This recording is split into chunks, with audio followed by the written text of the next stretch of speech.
Old ground. Michael Oliver just waiting for the go-ahead. There is the shrill of his whistle, and we're underway on BBC Radio 5 Live for an Everton side that is still looking for their first league win of the season, and for a West Ham United team that is yet to score in the first half. 3 points would take them out of the relegation zone. So, Jonathan Woodgate, what are you expecting from today's encounter? It's one of them games which is difficult for both sets of players. They find themselves, both teams, down the bottom end of the table, which I'm sure they won't become by the end of the season. The signing of Gale will be big. Maupay will be a very good signing for them. I see both teams. Cody, captain for Everton, hooks the ball away inside the penalty area, and then Patterson, the right back, has been very impressive. Back towards Cody. Sorry, good signing from Rangers. Yeah, Patterson, really good player. Hampered badly with an ankle injury in his first season last year. Paquetá out towards Fornells. Patterson slides in to recover, and then Onana, who was heavily linked, of course, with a move to West Ham United. Before Everton signed him from Lille, there was talk that West Ham had agreed a fee with the French club, so he could easily have been in the claret and sky blue of West Ham United. As it is, he's here, making just his 7th appearance in the Everton midfield. And whilst you've got the tall, lean presence of Amadou Onana, you've got the diminutive figure alongside of him of Idrissa Gana Gueye. What, 5'8", 5'9", Senegalese international. When you see him live, you can't believe how small he is, can you? When you look at him, such a petite figure, but an exceptionally good central midfield player. Little and large in the midfield for Everton in the bright sunshine at Goodison, as Gordon comes across to close down Sofal, and out of play it goes for a throw. Sofal with that predominantly claret shirt rippling in the wind, headed back by Gueye. Here is Cody. You're listening to 5 Live. Cody then hits it out towards Gordon. Area of space inside to Iwobi. Patterson joins the attack. Forward ball blocked by Fornells, and all of a sudden there's a counter-attack on for West Ham United, but it's only 2 against 3. Paquetá trying to join the attack. Fornells tried to find him, and then the block is prevented from going out for a corner by Conor Cody, who actually goes over the advertising hoardings that mark the name of Her Majesty Elizabeth II, Queen Elizabeth II, all in black at the Gladys Street end of the ground. But in fact, he didn't prevent it going out for a corner. A corner kick has still been awarded to West Ham. 3 minutes played. They left themselves open there to the counter-attack. Near side, Fornells to take it in towards the near post. Headed away first of all by Gray, and then he actually volleys his own headed clearance further away by Sofal, who tidies up towards Fabianski. Just couldn't get enough numbers forward, West Ham, in the transition. Clearance from Fabianski. Patterson loses out in the air to Fornells. Patterson though recovers, barges into Fornells, who then gives away a throw to Everton. That could be a good contest on this near side. It will be. And if you look at Patterson, he's got big shoes to fill, hasn't he? With Seamus Coleman, used to played there for so many years. At right back, Baines left side, you should remember them both bombing forward. So Patterson's got big shoes to fill. I'm sure he can do it. Keeping Coleman out of the side. Coleman is amongst the Everton substitutes here at Goodison Park on BBC Radio 5 Live. Paquetá was looking for a free kick, but in fact the free kick from Michael Oliver has gone against West Ham United, and it will be Everton. Just a steadying influence there. The palms open wide from Conor Cody. Handed the captain's armband for Everton, the England international.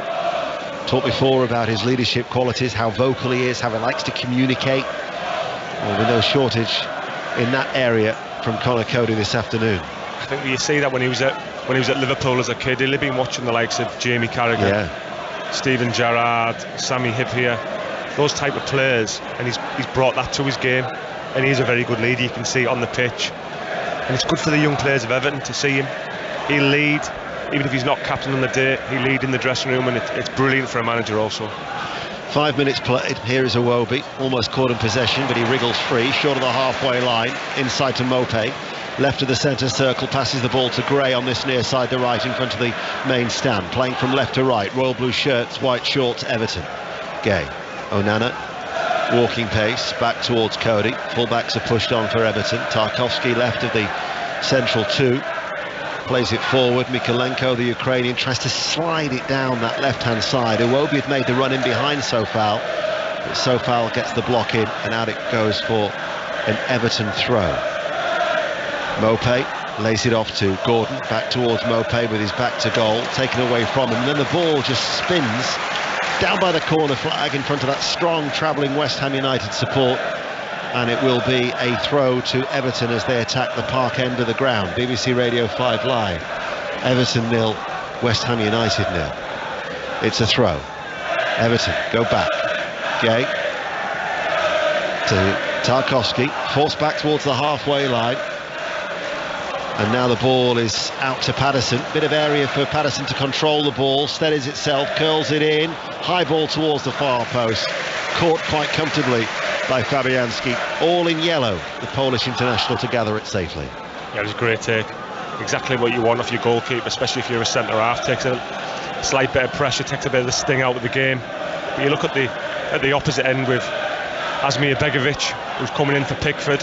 It won't be easy for him today, you know, when you haven't played for a consistent amount of time. Asmir being the backup, it will be tough, so let's see how sharp he is in the game. But a true professional, Asmir Begovic, working them at Stoke, working them at Bournemouth, and an ultimate professional. The voice of the former England international, Jonathan Woodgate. Ball given away sloppily, straight towards Mopé. Mopé into Iwobi. Iwobi takes it around the goalkeeper, runs out of space. Didn't really have full control of the ball as he made that run into the inside left channel of the penalty area, and Fabianski had forced him out wide enough, and Everton were unable to take advantage of that pass from Souček. Fabianski did ever so well there, not really to commit. He did ever so well. I think Iwobi was looking for the touch, but Fabianski stayed strong. Clearance from Fabianski, touched on. I think he could be in for the bad books, by the way, Jonathan, because Rich, an Everton supporter who always greets us with sweets on our arrival in the press box here at Goodison Park, handed us here's Bowen, right hand side of the penalty area, crosses the ball towards Antonio, and he's just scared it wide. That was a touch there. That might well have been from Cody. Last ditch effort behind for a corner kick to West Ham United. That is top defending. Match Antonio's run. A brilliant bit of defending at the near post. If he didn't make it, it was a tap in for Antonio. Mikolenko has to do better there. With Bowen, has to stop the ball going in. Well cut out by Cody though, wasn't it? Oh, brilliant bit of defending. Running back into facing his own goal inside the 6-yard area, stabs it behind. Corner kick for West Ham. It's an in-swinger. Goalkeeper was under real pressure, in fact by one of his own players as well, Tarkowski, as Iwobi clears. So foul on the volley, pumps it back towards the Everton half. West Ham United, Paquetá, early ball forward. Patterson's clearance. Cresswell won't keep the ball in play. It'll be an Everton throw. So Rich kindly gave us a packet of wine gums to greet us here, and you've decimated them. Juliet's just gone to touch them and they've all gone. I've decimated them, I thought. Yeah, they've all gone. I put 2 stone on since I finished playing football, Deno. And you've lost a bit as well, haven't you? Just a little bit, yeah. Although I did nibble a few. It wasn't just solely you, I've got to admit. I'm back in the gym Tuesday. I don't think I will be. Here is Gay. Forward of the centre circle, 0-0, 5 Live. Everton, West Ham United. As here is Onana. Onana running back towards the centre circle, along the ground. He's found Damari Gray. Good ball. Gray enters the penalty area, left-hand side. Crosses around knee height. Gordon couldn't get there. But the flag is up on this near side. It was fizzed across, probably just a fraction higher than knee height actually. It would have been a difficult one for Gordon to try and convert. Yeah, it was played too quickly. It needed a bit off it. But he looks a threat down the West Ham side, right with Koufal playing right back. It'll be a good battle between them both.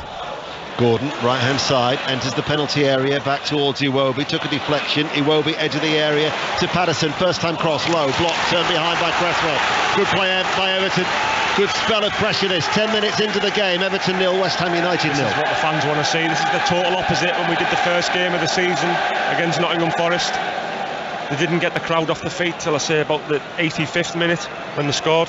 Yeah, they were quite passive Very that day, quiet. weren't they? Corner kick then on this near side, attacking the park end of the ground, the Everton right. Gray to take it, it's an outswinger, it's deep, headed out by Sofal for West Ham United. Patterson plays the ball back towards Gray. Gray, was he caught by Paquetá? Yes, he was. But it'll be a free kick to Everton. He was just a little bit too sharp. He's turned on the inside of Paquetá, who's sliding.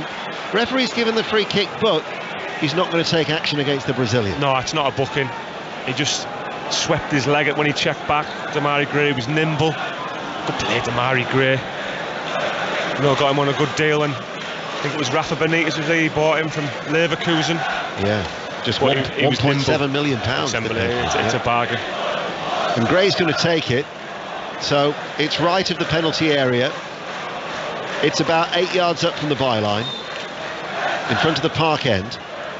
Right arm aloft by Gray. It's a right-footed free kick. It's curling. Onana's up there with his header.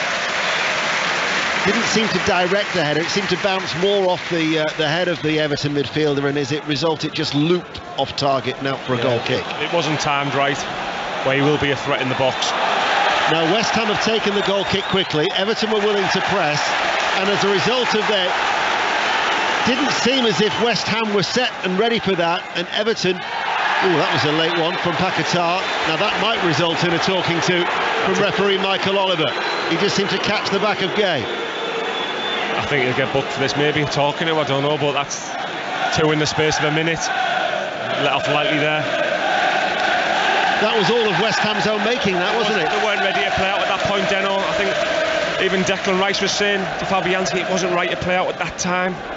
Everton were pressed right in. 12 minutes played, 0-0.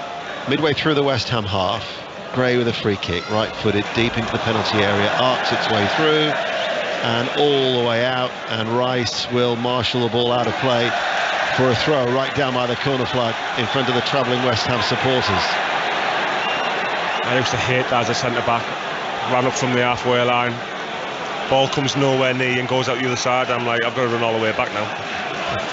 I know it's not far, but in a game when you're doing 10 of them. Here is Bowen heading the ball forward and now releasing Fornals. Fornals coming out to this near side, the West Ham left. Bowen has actually stayed down. He was caught off the ball there, the England international, as Fornals. His cross is blocked by Patterson. Ball spins out of play along the ground and out for a throw. So Bowen has stayed down. He looks in some pain. Looks like his left ankle. Gareth Southgate has already lost Calvin Phillips out of his England squad with a shoulder injury, and Bowen is getting treatment, so there is a stoppage in play. Let's go to John Bennett. Full time in the WSL, what a game. Aston Villa 4, Manchester City 3. Dream debut for England star Rachel Daly. 2 goals, including the winner. Villa 2-0 up, 3-2 down. They go on to win the game, and it's a shock defeat for Man City on the opening day of the season. Over 6,000 at Villa Park.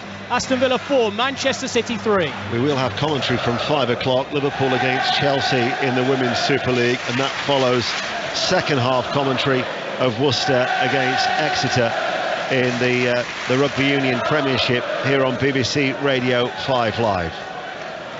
But in the Premier League, after earlier, Arsenal going to the top of the table after a 3-0 win at Brentford, a point clear of Manchester City and Tottenham, who are the only 2 remaining unbeaten sides in the Premier League. That will set up a mouth-watering North London derby for when the Premier League resumes after the international break, for which Bowen will be part of that England squad, and he looks okay to resume after getting lengthy treatment. And play at 0-0 is about to get back underway here in the 15th minute in the sunshine at Goodison Park. Cresswell, forward ball. Antonio back towards Cresswell, born in Liverpool, of course, a Liverpool fan as a boy, unable to get on the end of it. Patterson marshalled the ball safely behind and out for a goal kick. And in the Scottish Premiership, St Mirren 2, Celtic 0. St Mirren's first league victory over Celtic since 2010, Roddy Forsyth said. So Celtic still only 2 points clear of Rangers. Asmir Begovic in goal. His last appearance was actually against Arsenal back in May when they lost by 5-1. They're hoping that Jordan Pickford will be able to resume after a thigh injury has kept him out of this one today, and that's offside.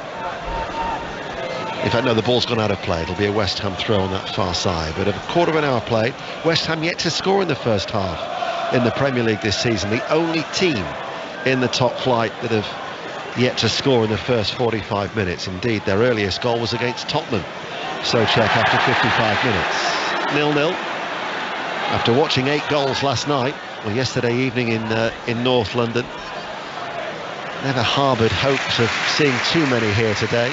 Please, not a 0-0. Chances have been few and far between so far. Paquetá lays it off, headed forward by Rice, outside the centre circle. Fornals. Good tackle from Onana. Now it's with Damari Gray, picking up the ball and running in field. Gliding across the surface on a diagonal run, over the halfway line in the centre circle. And now out towards Mykolenko, the Ukrainian. Back towards Gray. Gray in a central position, spreads it out to Patterson. Too far ahead of Patterson. It'll be a West Ham throw on their side, the left. Damari Gray looked so good there when he drove through the centre of the midfield, but he just took too many touches. The ball should have been fizzed out wide to Mykolenko. Instead he gets back on the ball. It's another target that goes out of play. It's decision making. Going to be a throw that Cresswell is going to take on this near side. Paquetá gives it back to him. There's a stretch clearance in the end from Cresswell. West Ham have it now with Paquetá running forward. Switches it out towards that far side, the right. And Soufal, head down, bombs forward over the halfway line, loses his footing, slips to the ground, back to his feet, inside to Souček, who gives the ball away. Now with Everton, Gay to Onana. Cry of man on from the crowd as Onana runs forward, wasn't phased at all. He's going to be some player. If you remember that game that we saw here against Nottingham Forest, he came on, he was quite rash, made one challenge, got a yellow card, made another one, lucky to get away with a second yellow card. But he's now, the more games he starts, he's going to get accustomed to the speed of the Premier League. He is going to be some prospect for Everton. Yeah, he is without a doubt. I think when you come to the Premier League, it is a shock. Cross comes in from the left, it was aimed towards Onana, headed out by the West Ham defence. Bowen puts Soufal under pressure and did actually well to prevent it going behind for a corner kick, but has conceded a throw deep inside the West Ham half. Everton take it quickly. Iwobi, he's had a good start to the season, couldn't find Mykolenko on the left. Interception from Bowen, 18 minutes played, still 0-0. Bowen digs out the clearance up towards Antonio. Good control from Antonio, running away from Tarkowski. The referee's played the advantage. The reverse ball then from Antonio, tried to switch it back to the inside right channel for Paquetá, didn't have the pace to reach him. Magnificent hold-up play by Antonio. So good there, didn't he, when he took the ball down. It's the final pass, but superb play. Nice of Michael Oliver. Always lovely to see a referee trying to let the game flow wherever possible, playing the advantage, because I think Antonio had been impeded a fraction by Tarkowski, as Rice, Kehrer, Zuma had a lone spell, of course, at Everton. Forward to Souček, out to his checkmate Soufal. See what I did there? Love it. Here is Rice. Fornals. Back with Rice once more. Switching play in an international. Diagonal ball into the air to Soufal. Under pressure from Mykolenko. Back with Rice once more. Good spell of pressure this, a possession from West Ham United. Laid off by Fornals. Paquetá, good challenge though by Onana to win the ball back. Onana then has come down holding his face a little bit, but play continues. Cresswell with the cross, flying header out by Tarkowski. Had to attack it inside his own 6-yard box because of Bowen. Goes out of play for a throw. Top header. Really, it was marking him as well in the box. Bowen wasn't free. But then Tarkowski, the header there, when you look at Onana, he's a perfect 8, isn't he? He's box-to-box midfielder. He's not a holder, he's pure box-to-box. Here is Cresswell, near side the left, quickly closed down by Patterson, behind for a corner kick to West Ham United, attacking the Gladys Street end of the ground here at Goodison Park. 20 minutes played, so it'll be Fornals who's going to place the ball down. In fact, it's Cresswell actually. Cresswell places the ball down. I was deceived by, couldn't see his shirt, could only see half of it, looked like a number 8. As it turns out, it was the 3 of Cresswell. It's an outswinging corner in towards the near post. Onana gets there first before Kehrer and heads it out of play for a successive corner on this near side, the West Ham United left, playing from right to left. Cresswell then once more, bright green boots, 2, 3, 4 steps back. A number of royal blue shirts in that near side. Zuma trying to get forward, looping header, last touch came off another Everton player. So while the Everton players were ready to break, thinking it was a goal kick, Michael Oliver has signalled that it's another corner kick, a third successive corner, this time after the first 2 from the left, it's on the right. I think that just came off Onana. He's in that, just need the front post space, the zonal Everton. Corner kick far side, Bowen to take it, it's an in-swinger. Begovic got something on it to claw it out, only as far as Cresswell, fired back in, takes another deflection. It's a 4th successive corner. Strong pressure from West Ham United. Good punch by Asmi. These are the things that you don't get in training 100%. But he's done well so far, commanding in the box, Begovic. His arms are aloft, as Jonathan quite rightly says. The zonal marking is an operation from the blue shirts of Everton. West Ham have 4 players in single file, queuing up behind Zuma. Now they start to jostle for position, and it comes from Cresswell. That pesky stanchion always gets in the way here at Goodison Park, but Everton clear and now can break and graze over the halfway line. Gordon up with him. Paquetá had a little nibble. Gray away from both players. There's a strong run down the right-hand side, and he wins the throw for Everton, level with the West Ham penalty area as we approach the midway point in the first half. Everton 0, West Ham United 0. Demarai Gray runs at speed, he's difficult to stop. It's just when he slows it down, that's what you don't want to see that. Attack at pace. I think had he gone down after the little nibble from Paquetá, that would have resulted in a yellow card, bearing in mind he'd had 2 previous fouls that went without any action being taken by referee Michael Oliver. But now a free kick has been awarded to Everton. A few yards in from the right touchline, almost midway through the West Ham United half. Now the West Ham defence will line up on the edge of the penalty area to offer protection to Fabianski, all in yellow. Gray on this near side, the Everton right, both arms aloft. Iwobi's currently in an offside position. In it comes now, headed out by Paquetá. So foul seemed to jump into Gordon, and it comes to Mykolenko, who had a swing at that with his left foot on the half volley, a good 30 yards out from goal, high and into the end behind the goal of Fabianski. Still 0-0. I don't think he was ever set to hit that. Just took a wild swing at him. He could have took a touch, played out wide to Gordon and started building again, but he went for the shot. Gladys Street stand. 0-0. Fabianski to take the goal kick. Downfield, one bounce over the head of Antonio, cleared away by Conor Cody. Of course, they switched to a flat back 4 when Everton played at Leeds United. People wondered how Conor Cody would fare in a back 4. Did very well that night, and no problems once again for Cody. I think we've been so accustomed to seeing him as part of a 3 for Wolves, but Cody's actually given the ball away towards Antonio, who tries to take the shot on early, but quickly coming across to snub out that threat was Tarkowski. No foul on Iwobi. Paquetá coming forward. He's dispossessed by Gordon. Now Iwobi releases Mope, left-hand side. Ball couldn't quite go with Mope. He's carried it to the edge of the area, plays it back to Patterson, joins the attack. Patterson, central position, back towards Mope, cut out well by the left leg of Zuma, facing his own goal. And then it comes out towards Idrissa Gana Gueye on this near side, strokes it back towards Tarkowski. Tarkowski with a diagonal ball towards Gray. Doesn't control the ball, runs away from him, out for a throw, 0-0.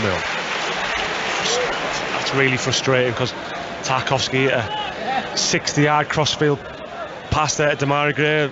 Lack of concentration from Demarai Gray at that moment. So just the 3 goals that West Ham have scored in the top flight. It's the fewest amount in the Premier League. In fact, Son with that rapid fire hat-trick yesterday has equalled West Ham's entire tally. The South Korean for Tottenham in a matter of 14 minutes. That was incredible, wasn't it? Yeah, it was. I know you were there live. I watched it at home, but what a hat-trick. Yeah. Right foot and left foot, the first 2 brilliant shots. Had plenty of time to ponder the hat-trick as well, stuck in traffic on the Tottenham high road. I've had that a few times. Yeah, well, you would have done as a former Tottenham player, of course. It hasn't improved, I can tell you.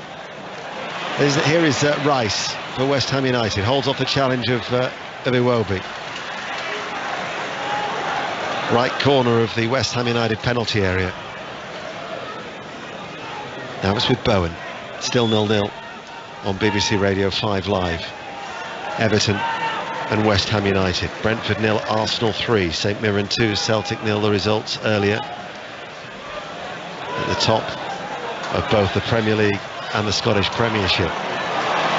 Sofal, forward ball, short diagonal to Bowen, back to Sofal, wins a corner, closed down quickly by Mikolenko. West Ham corner kick. Had a number of corners, haven't they, now in this first half? Over on that far side, the right, Bowen to take it. It's when you look at the corner setup of Everton, okay, it's zonal, but then you watch Idrissa Gueye, he's right on Souček, right on him, so that's a mismatch. So if you get the perfect ball in now, you can guarantee if it's perfect, Souček scores because he'll beat Idrissa Gueye in the air. Corner kick for Bowen to take it on that right-hand side, headed on by Paquetá. It's a shot on target, or an effort on target, a looping header, easily claimed though by Begovic. That's the thing with zonal. If the players who are marking don't do enough, then they've got a free header against the three who are trying to come out and head the ball. Down below you've got Frank Lampard in his black suit, just having a word with one of his coaching staff. He talked in the programme notes after he said he's met King Charles III and Prince William, thoughts with the royal family. In his words, honouring the Queen's magnificent service and dedication. Of course, he started his playing career at West Ham United. As the ball is out with Patterson, chests it forward on the right-hand side, lifts in the cross, headed out by Souček. 39 goals in 187 appearances as a West Ham United player. And David Moyes, as a former Evertonian, now seeing his former club collect a yellow card, because right in front of the former Everton manager, it was Conor Cody for a foul on Antonio. He just got a little too tight there, and he had to make that foul, or Antonio would have been away. And you don't catch Antonio. 28 minutes played then. The first yellow card of this afternoon's proceedings is shown by referee Michael Oliver. And Zuma, 36 appearances and 2 goals during his loan spell 4 seasons ago here at Goodison. Hit long by Sofal, and one bounce and it's through to Begovic, all in green. Underarm throw out towards Conor Cody, who passes the ball square to Tarkowski. His fellow England international can run forward. Mopé drops very, very deep to collect the ball, and they've lost it at Everton. Souček to Paquetá. Mikolenko tries to win it back, succeeds. Referee though says Mikolenko has shrugged back the Brazilian. I think there was a tug of the arm, and it's a free kick to West Ham United. Just watching Cody there, he looks stretching his groin. I hope he's okay. The England setup coming this week, but he just stretching his groin, grimacing slightly. Maybe when he had the tussle with Antonio. We will keep an eye on that. The Everton fans are grumbling about the decision from Michael Oliver. It's a free kick to West Ham United. That 10 yards in from the right touchline, midway through the Everton half. Bowen for the in-swinger, the outswinger from Sofal. Sofal runs forward now, right-footed, low, edge of the area, easily cleared by Idrissa Gueye. Hit back on the volley by Cresswell. Bouncing ball into the penalty area. Begovic will claim it. Overarm throw out by Begovic. Reaches Damari Gray on that far side, the left. Tried to take it on the first touch. Held up by Bowen. Passes the ball in field. Gay. Space on this near side, the right. And Patterson is one of the options as he now comes over the halfway line. Now with a reverse ball back out towards the left. He looked towards Gray. It was a diagonal pass, but it was headed away by Sofal. Idea was right. Just didn't get the right connection. Cresswell plays it up towards Antonio. Stretching. Didn't keep the ball in play. It will be an Everton throw. And a wag of the finger. And a disapproving look from David Moyes. He's saying to the assistant referee, I was looking right down the line. But we haven't had too much to get excited about, Jonathan. It's not going to be like your 6-2 yesterday, that's for sure. No.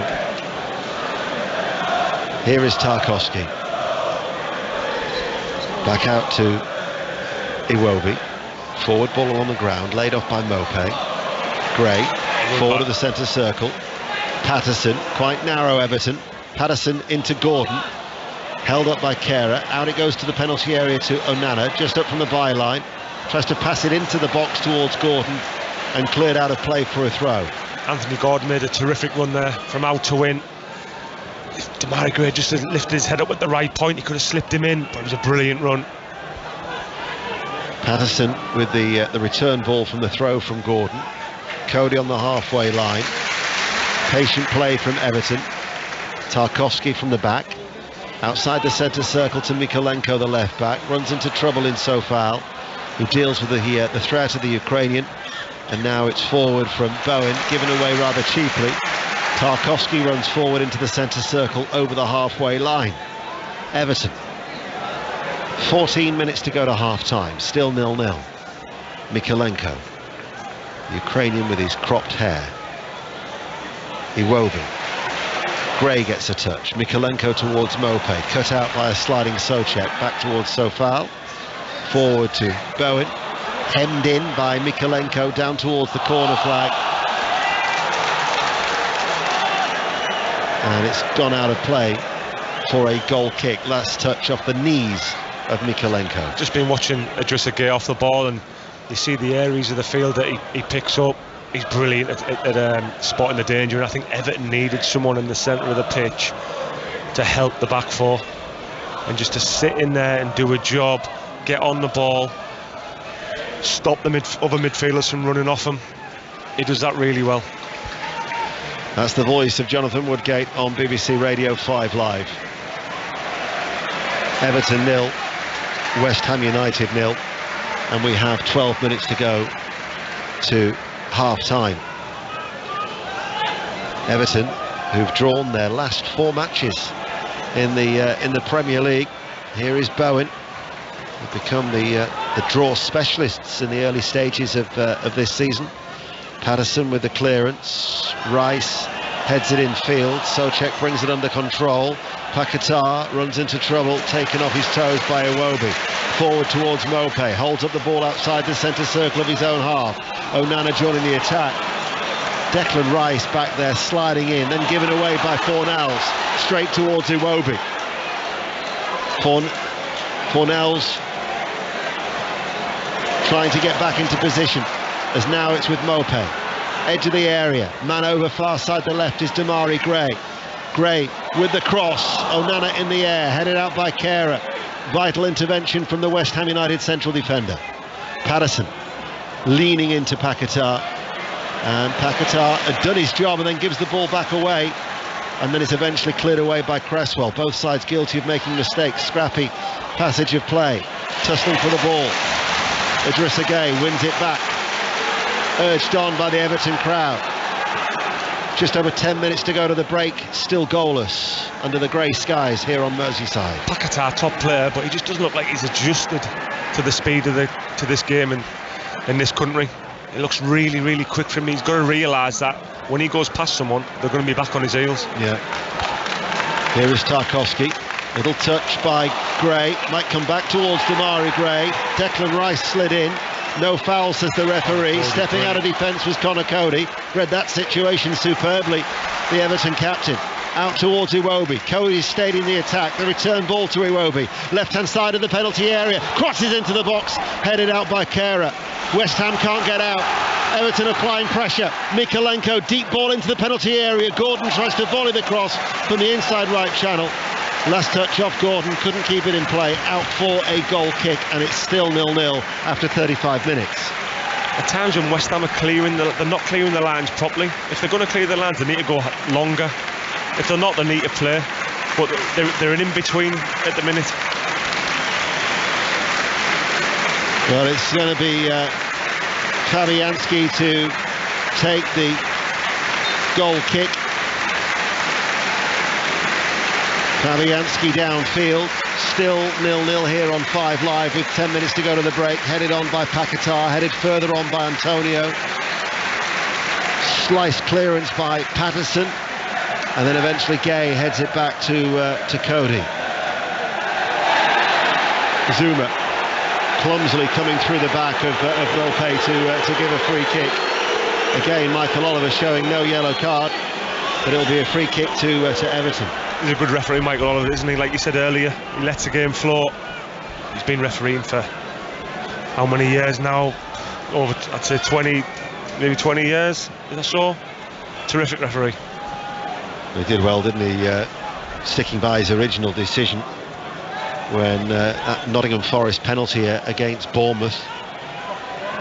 I wish David Moyes will be thinking, I wish that I think it was Andrew Madley that day had stuck to his original decision at Stamford Bridge after Jared Gillett had instructed him to overturn that West Ham United equaliser at Stamford Bridge, as the ball is out with that far side to Iwobi, and it's now at Everton attacking. Here is Maupay back with Onana. 8 and a bit minutes to go to half-time. Ball goes out of play and out for a goal kick. Jonathan. Slight sloppy pass there by Onana, but it's coming into games, coming to life a bit. I'd say with Idrissa Gueye just starting to get on top of the midfield. Onana ahead of him. Iwobi is picking up nice pockets of space. There is Fornals for West Ham United in their predominantly claret shirts from right to left. Sofal gets it back from Bowen on the halfway line. Infield to Declan Rice. He passes the ball along the ground towards Antonio, lays it off to Bowen, comes in from the right touchline. Fornals central position, passes the ball back. Kehrer sweeps it forward, then out to this near side, the left for Cresswell. Back inside to Paquetá, bit of space, couple of touches. Sends in a cross and Begovic claims it. He was looking for the run of Antonio towards the far post, but Asmir Begovic, the Bosnian, with a commanding take, all in green, and he wasn't aware that Antonio was right behind him, and he just dropped it to the feet of Tarkowski, and Everton were quickly under pressure there because West Ham were willing to press, but they've beaten that press, and now it's with Gay coming forward over the halfway line in the centre circle, out to Patterson. It was fractionally behind Patterson, but Everton have retained possession until Onana gave it away. Straight to Bowen. Bowen now coming forward. Bowen slips it behind Antonio. Stepping out of defence was Tarkowski to easily deal with that, and Everton all of a sudden can come forward, and it's Gordon, his forward ball. Maupay, edge of the area, side onto goal, turns just outside the box, tries to return it to Gordon, who'll let it go out of play for an Everton corner kick. A turnover of possession for both teams. It was like a basketball game. They were just giving the ball away, each player getting on it, not concentrating. There'll be elements of frustration for both managers, I would think, the way that they've given it away, very scrappy at times. Both commentators as well. Speak for yourself. Here is Gray to take the corner kick, 0-0. 6 minutes to go to half-time. Right side for Everton, and it's a right-footed corner kick from Gray. It's an outswinger. Onana lifts it in the air, drops inside the penalty area. Iwobi, the angle is tight, hooks it towards the far post. Cody's there, still hasn't been dealt with. Now it has by Fabianski. Collects it around head height, the West Ham goalkeeper, and holds on to the ball.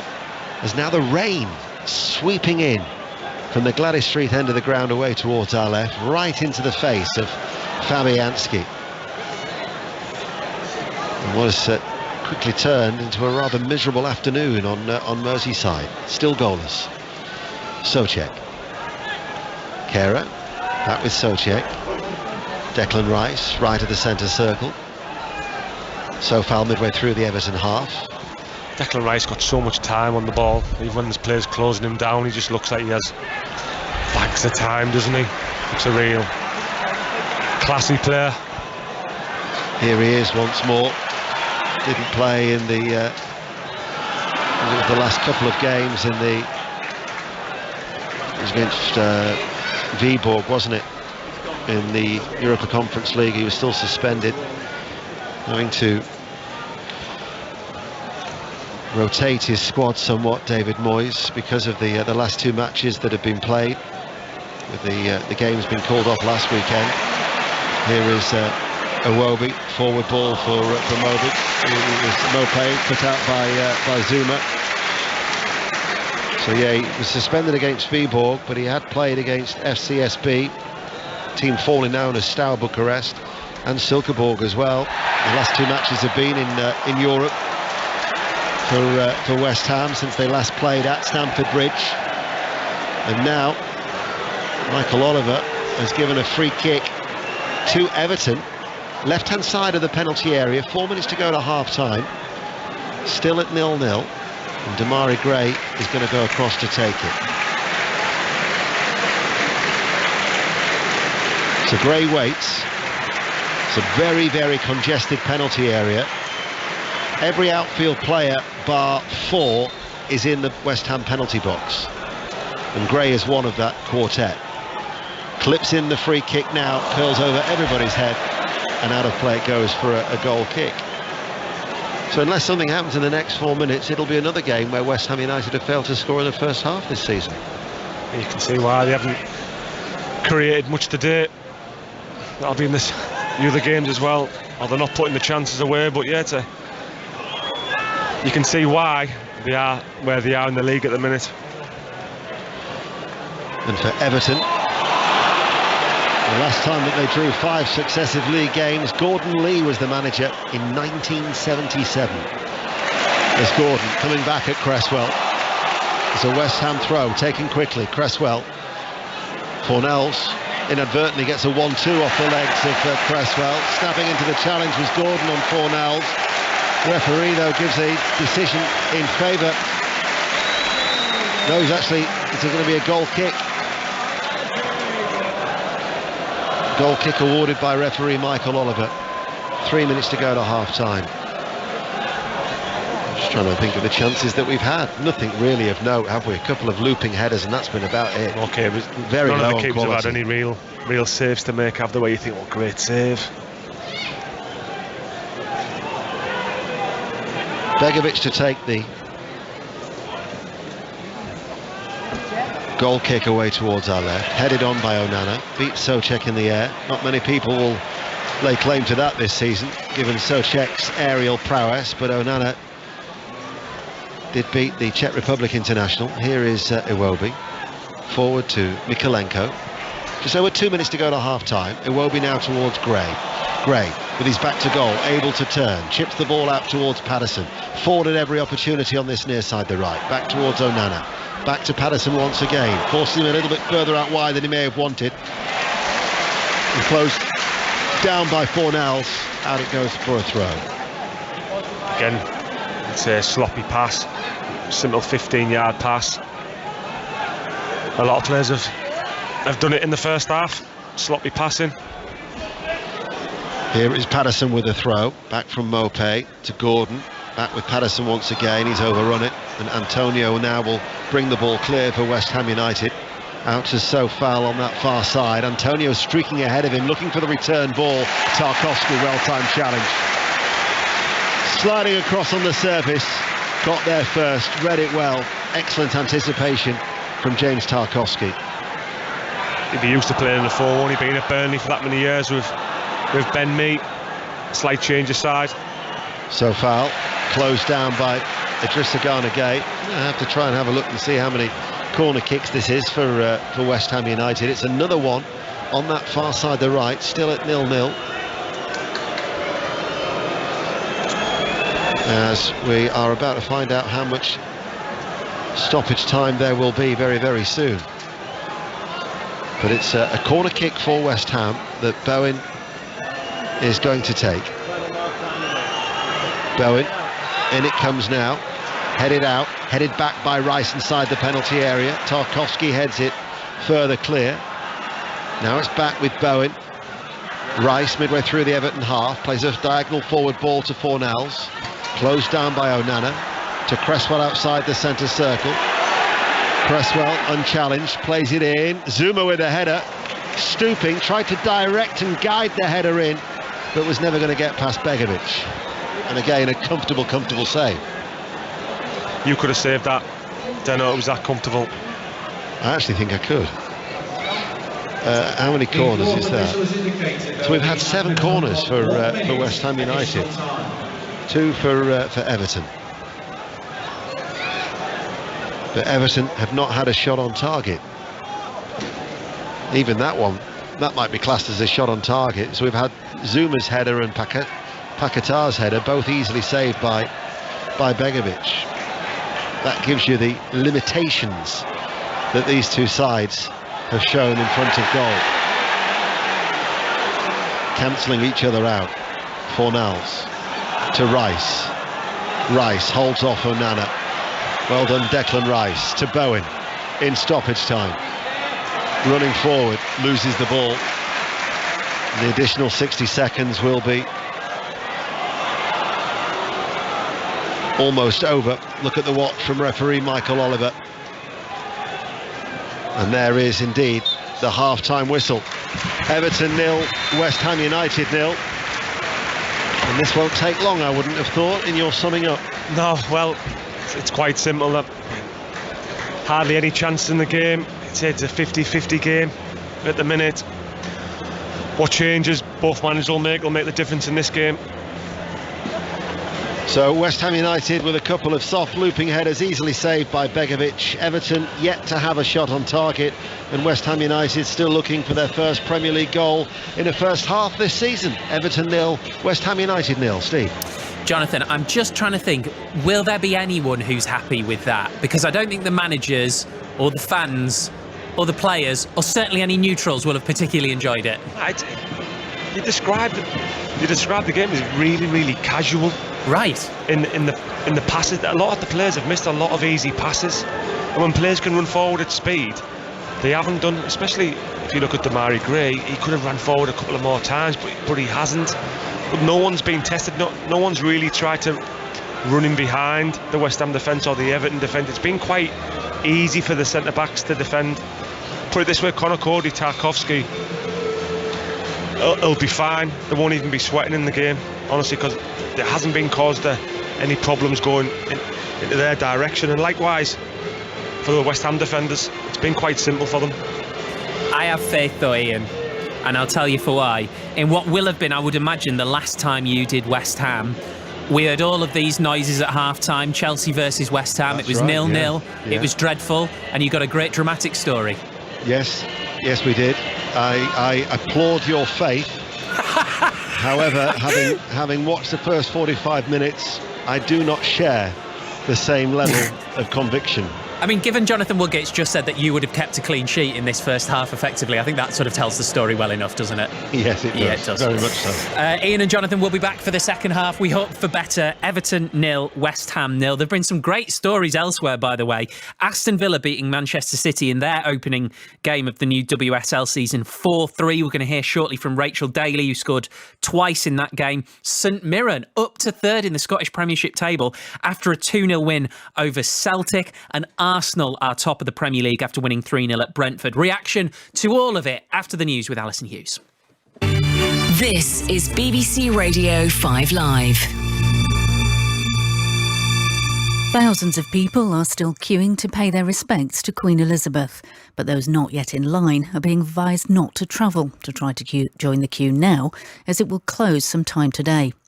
The current waiting time to get into Westminster Hall is around 13 hours.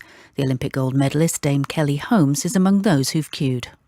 In my head, it was like, I have to join this queue. So I stopped all my plans for the weekend, got on the train this morning, met some friends to change my clothes, and here I am. The Queen's coffin will lie in state until around 6:30 tomorrow morning. The funeral will be attended by around 500 heads of state and foreign dignitaries. The Speaker of the House of Commons, Sir Lindsay Hoyle, told BBC One's Sunday with Laura Koonsberg programme the service would be unlike anything ever seen before. Big Ben, the Queen Elizabeth Tower, the bell will be tolling as well. The beats will be there, the Royal Marines and everybody. The huge entourage that will leave will be unbelievable. I don't think we'll ever see the likes of this again. Go to the Abbey and then it will go back, and the crowds will be phenomenal.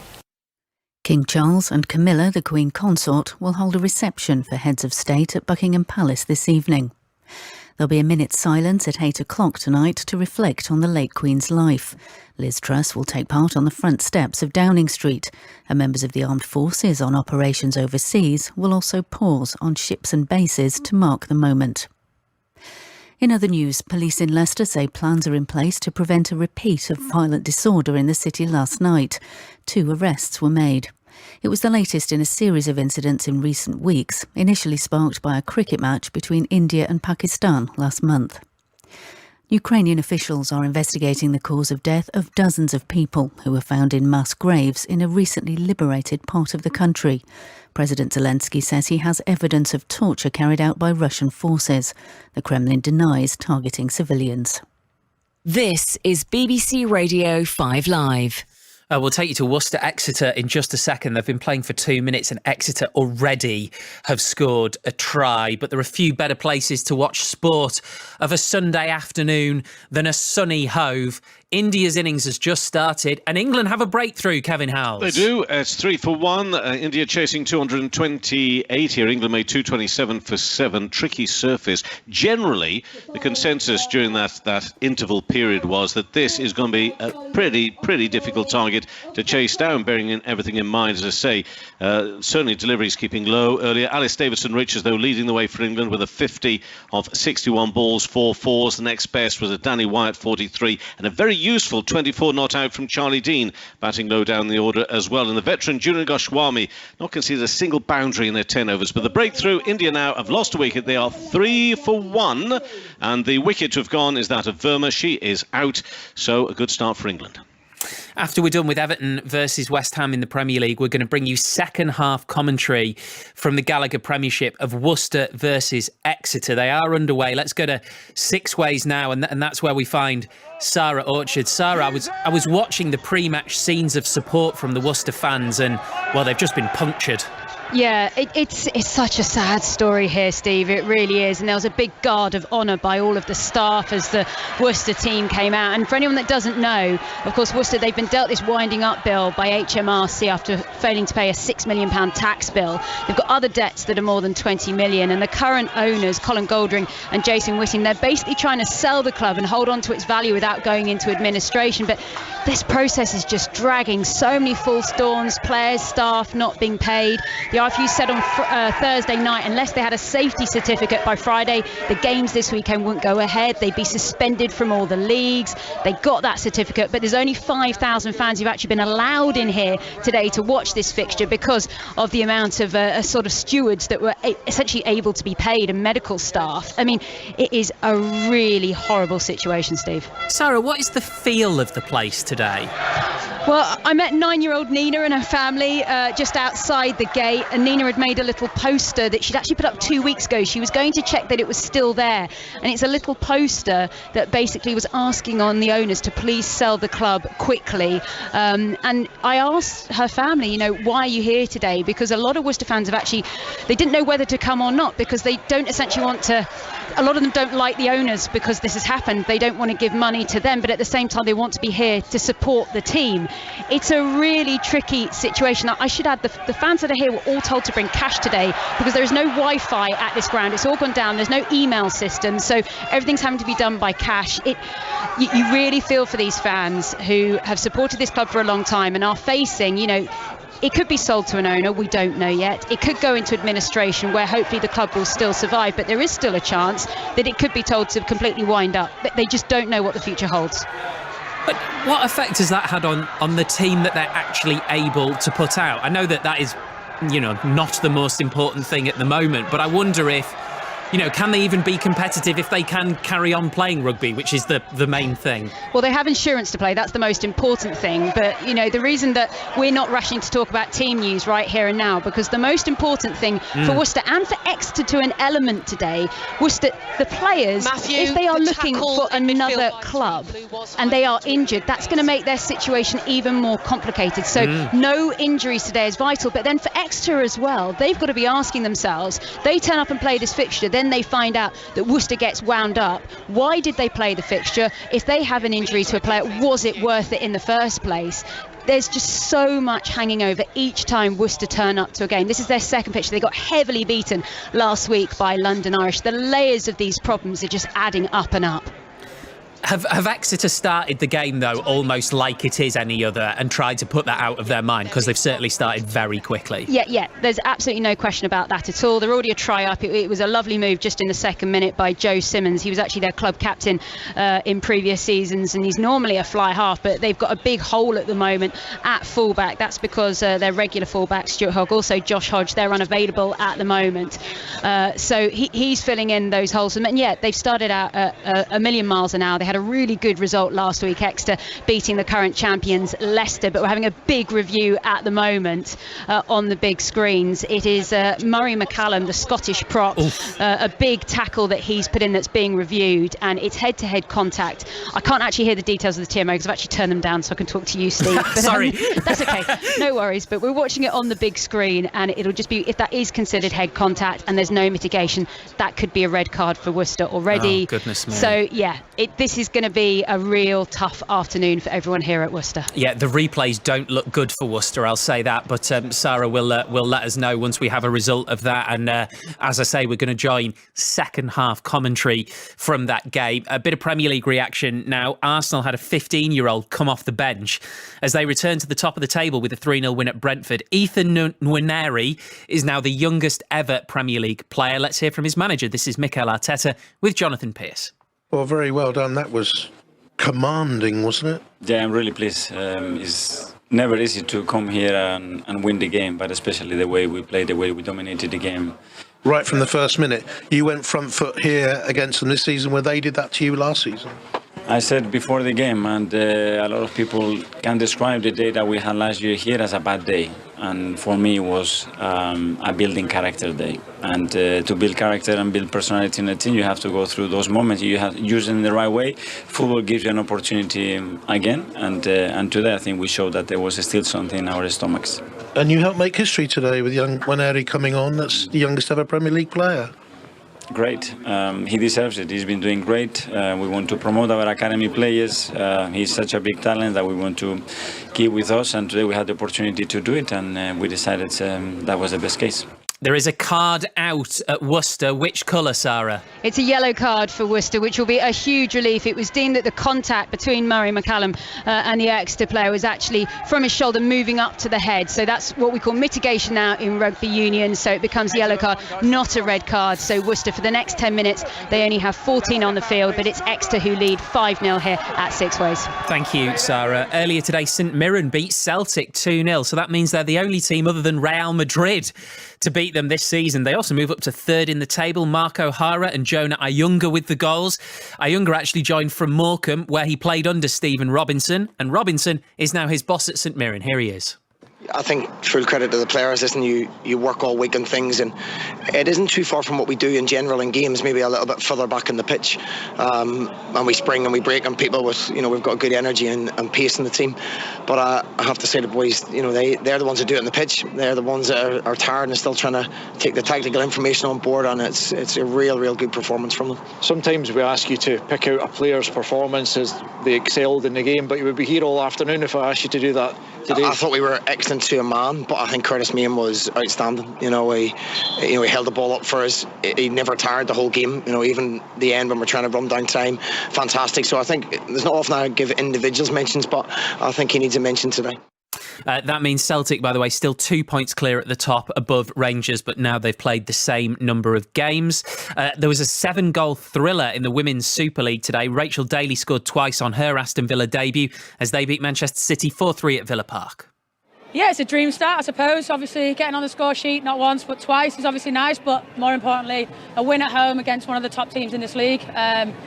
We said before the game we wanted to be brave, we wanted to take risks, make mistakes, create chances, and make this a horrible place to play, and I think we did that. That first goal in particular was pretty special on the half term. As soon as you hit it, did you know where it was heading? I like to think I know where it was heading. I just tried to put it in the frame of the goal, but yeah, it was a nice finish, but yeah, it's something that we've been working on quite a bit. This team has never taken points off Manchester City in the league. How much of a difference did that Villa crowd make today? Because at times they were really roaring you on. Yeah, they were brilliant. I mean, you can hear them now. Obviously, they're fantastic. They really are our 12th player. I think, obviously, we said after the Euros we wanted the fan base to continue, and they've shown up today. They've been absolutely superb, and yeah, we wouldn't be here. We wouldn't have enjoyed it as much as we did today without them. You've talked about the fact that when you're playing the States, your mum is afraid of flying, so the fact that she can come here today and weeks ahead and come watch you play. What does it mean to be back playing in this country? It means the world. Obviously, one of the biggest reasons I moved back here was for my family.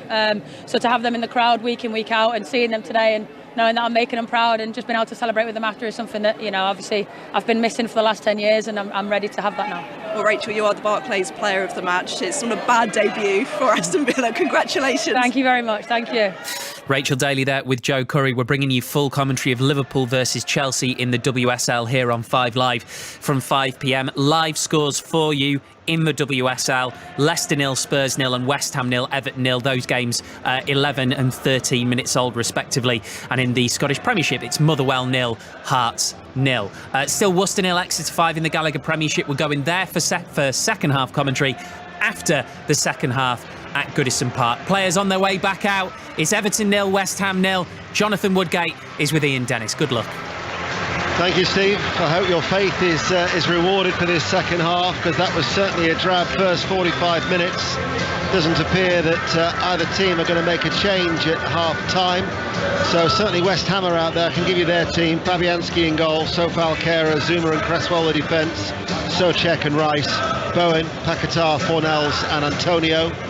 And we've got Everton's players out there now, and likewise they haven't made any changes either. So Begovic is in goal. It's a back four of Patterson, Cody, Tarkowski and Mikolenko, Idrissa Gueye, Onana, Iwobi, Gray and Gordon and Mopé for Everton. Royal blue shirts, white shorts, and in the second half Everton will be playing from right to left. Our referee is Michael Oliver, and West Ham United, who may be looking to try and shake off the effects of a little bit of fatigue. From your time when Leeds played on a Thursday night in what was then the UEFA Cup, how did you find playing on a Sunday after Europe? It always seems to be that clubs in Thursday's competition struggle more than the teams in the Champions League. It shouldn't be no different, but it is. Yeah. It is strange. Thursday, Sunday. I know they've done it last year, but they've done it at great effect last season. This season might be slightly different. We welcome listeners to the BBC World Service to Goodison Park on a grey overcast afternoon. Merseyside, Everton 0, West Ham United 0 in the early stages of the second half, as Onana to Iwobi. Everton in their royal blue shirts playing from right to left. Mikolenko back with Tarkowski.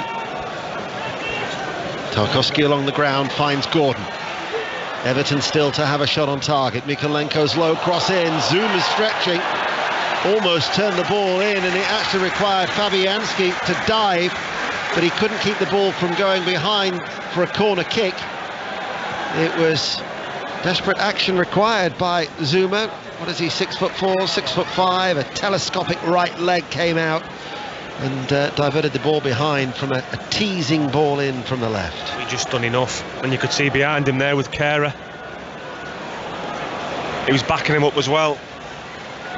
Damari Gray looks like he looks okay there. Lead him to stay on. Corner kick to Everton, in front of the Gladys Street end, for those of you who know Goodison Park. Well, he's fortunate to get another corner kick, Mikolenko. He took it, it was an outswinger, and it was sliced behind from an attempted clearance from Sofal. But Mikolenko knew that it wasn't a good one, and he actually then just said, "You take this," to Damari Gray, and he walks away. Sofal was lucky there with that clearance, by the way, because they can go anywhere, by the way. That could have easily ended up in the back of the net. Yeah, when you swing a leg at it. So successive corner kick for Everton. Damari Gray to take it. Gordon has come across as a short option. Damari Gray, though, goes deep towards the far post, headed out by the West Ham defence, and then Patterson plays it back. Gay hits it back to the edge of the area, high hanging ball, comes off the head almost at a right angle of Sofal. Now Fornell's looking to break. Here is Declan Rice. Certainly West Ham haven't been troubled at all by Everton so far. Fornells, and just as they did at Villa Park, they will grow in confidence, thinking that they might be able to snatch something from the game. They certainly have the talent, as that cutback from Fornells was volleyed over by about 12 yards out from Bowen, left-footed, fractionally behind him. Still caught it pretty well. Goal kick, 0-0. It'd have been an extraordinary finish if he'd have put that in. It was a difficult chance on his left foot, but like you say, just didn't get over the top of the ball. You know when you look at, we're going to Declan Rice, we talk about Declan Rice, I'd love to see him with a natural 6 playing with him, so Declan Rice could then go box to box. I think he's got so much to give in the game, and he could be a box to box midfielder and scoring goals for West Ham. Wonderful footballer, only 22 years of age, and you think how immense he could be over the next decade, really, at least a decade for Declan Rice if he stays fit. Yeah, if he stays fit. When he gets transferred, he'll probably go for over 100 million. I think you can guarantee that. But Souček seems to be the one who gets forward, and it's not Rice. I'd love it to be the other way around. Don't think the West Ham fans will have taken the fact when he gets transferred there, would he? No, I think it will be inevitable. Yeah. I agree. Here is Damari Gray. Darts into the penalty area, shoots on his right foot, running on his toes, but it was straight at Fabianski. And here is the player we've just been talking about. He's got a deal until 2024. That means that whenever that time comes, West Ham United will get their true market value, you would hope. Paquetá. Souček opens it out towards Sofal, high on the chest.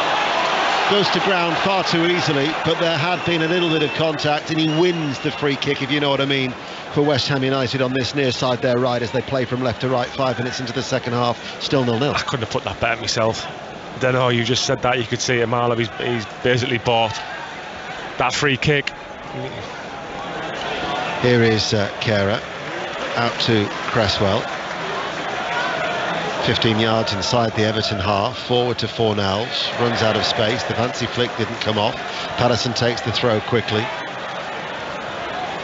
Iwobi almost released Mopé. Loose ball comes back to Gordon, then he gives it away.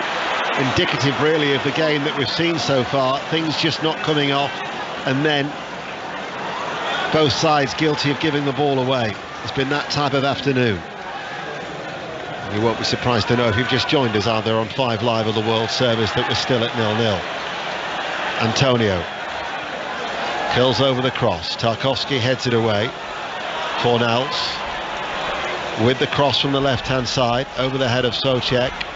Damari Gray will marshal the ball out of for a goal kick for Begovic to take it. So after the international break, Everton have Southampton away, and Manchester United at home, Spurs away, and then Newcastle United. So Everton really do need to get this first win, get the points on that first victory chalked on the board. Yeah, they do.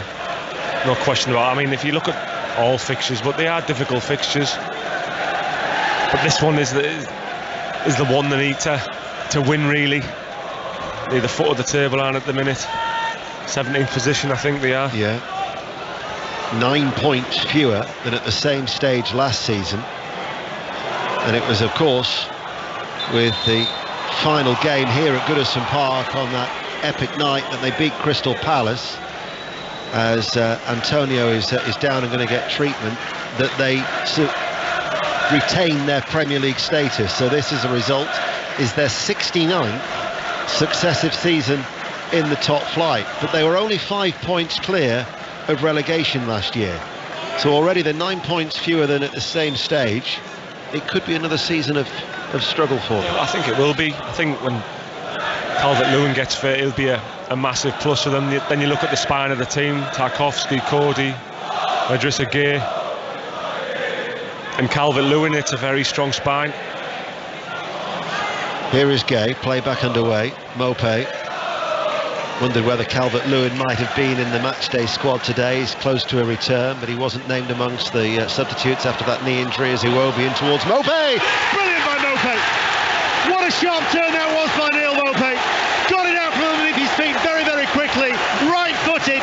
Everton's first shot on target in the game brings a goal. 8 minutes into the second half. Everton 1, West Ham United 0. And Neil Mopé with his first goal for the club. That was a brilliant touch and finish. Swiveled and buried it in the bottom right-hand corner. What a finish, but it was the touch. But the defender needs to be close to him. He can't let him turn in the box. Rule number 1 as a defender, don't let the centre-forward turn in the box. He did that, and he didn't let Everton down. It was a great finish. It happened so quick, but he was so sharp. Frank Lampard the other day was talking about what he can bring to Everton for his threat in the box. As that's delivered to his feet, the turn was just razor sharp, and he hit it so quickly, instinctively off his right foot, to give Fabianski no chance. Just inside the penalty area. He's in between the two centre-halves as well. It doesn't look like there's a lot of communication between Kerr and Zuma. Someone has to be closer to him, but a fantastic finish by Mopé. He hadn't scored in his last 12 games for both Brighton and Everton. It's his first goal since February, and on his second appearance, and he did impress against Liverpool on his debut. Out of nothing, Everton are leading by a goal to 0, and now how do West Ham United respond?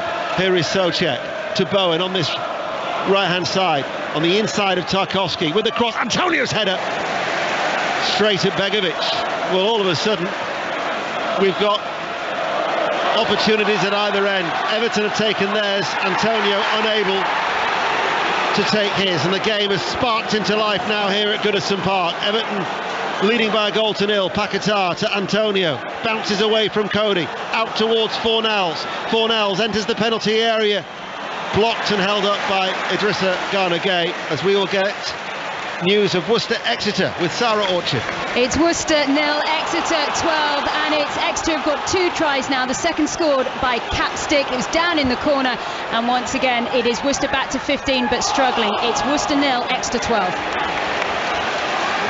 Could hardly hear Sarah there as the cross from Damari Gray went across the face of goal. Everton, though, have certainly got their tails up now, Jonathan. By the way, second half commentary with Topsy Ojo and Sarah from 4 o'clock here on 5 Live. But Everton lead 1-0. And they came close to a second. Well, it's true what they say, you never have 2 halves the same. Here is Mopé with a shot. Ricochets away off the outstretched leg of Zuma.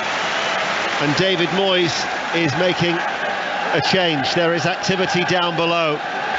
Maxwell Cornet is going to be coming on. Scamacca, who's yet to score in the Premier League, has been told to warm up. But it's the Everton fans in a buoyant Gladys Street end away towards our left-hand side. Everton are leading by a goal to 0 on BBC Radio 5 Live. Damari Gray to take the corner kick. Fisted away by Fabianski. Rice will run the ball out of the penalty area over on that far side, the West Ham left. Held up though, goes inside to Kehrer. Forward ball, Fornals. Nicely done by West Ham. Bowen sent scampering away on this right-hand side. Well-timed challenge by Mikalenko. Everton fans love that. Throw taken quickly. So foul. Bowen enters the penalty area. Bowen goes for goal. He had Antonio with him.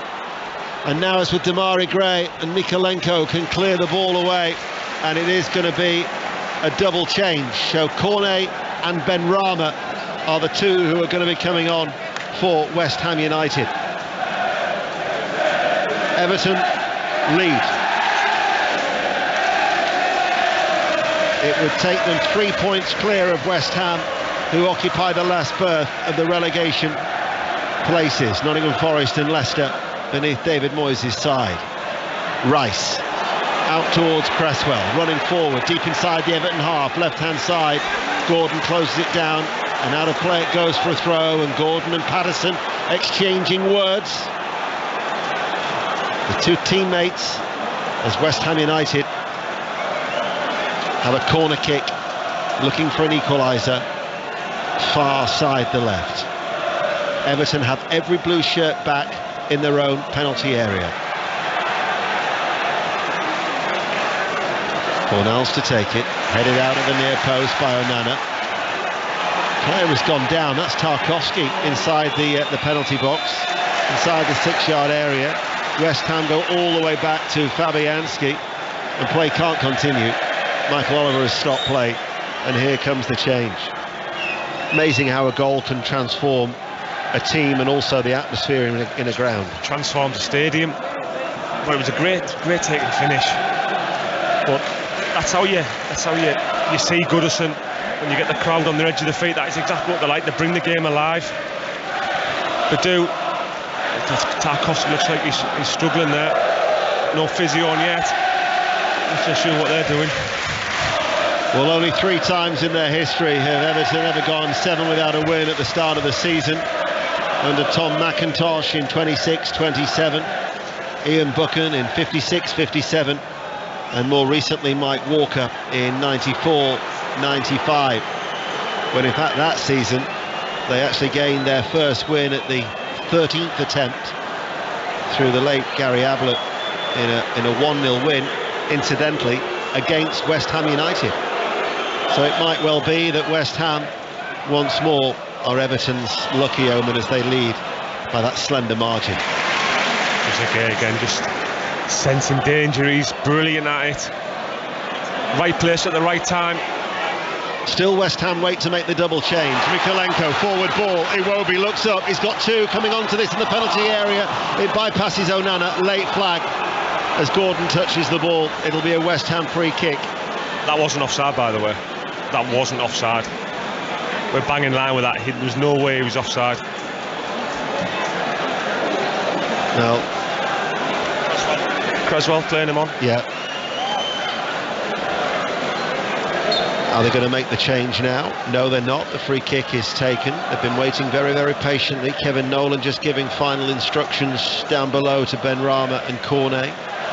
West Ham behind here as Kehrer brings the ball out of defence. Fornals on the halfway line, out towards Antonio, inside to Souček.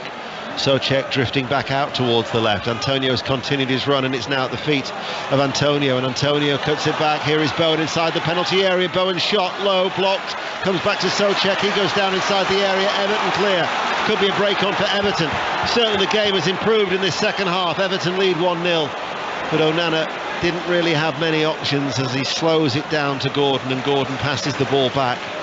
But Frank Lampard, who's lost 3 of his 4 games as a manager against the club that he started out in his playing career, sees his team lead 1-0. Another try at Worcester. Sarah. It's Worcester 7, Exeter 12. We've got 15 minutes till the half-time whistle goes. It was scored by Alex Hull down on the left wing, but made by the England international Ollie Lawrence. Worcester on the board. It's Worcester 7, Exeter 12.